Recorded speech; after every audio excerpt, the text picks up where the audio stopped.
সাব্বাস ডক্টর ইউনুস, আপনাকে স্যালুট।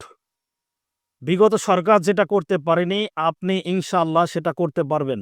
আপনারা দেখেছেন গণমাধ্যমে ডক্টর ইউনুস এবং জাতিসংঘের চেয়ারম্যান গতকাল রোহিঙ্গাদের সাথে ইফতার করেছেন এবং সেখানে একটা সম্মেলন করেছেন।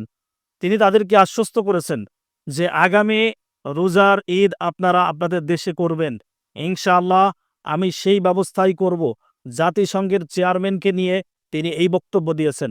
ডক্টর ইউনুসের জন্য আমরা দোয়া করি যে আল্লাহ তাআলা যেন এই কাজটা বাস্তবায়ন করার তৌফিক দান করেন।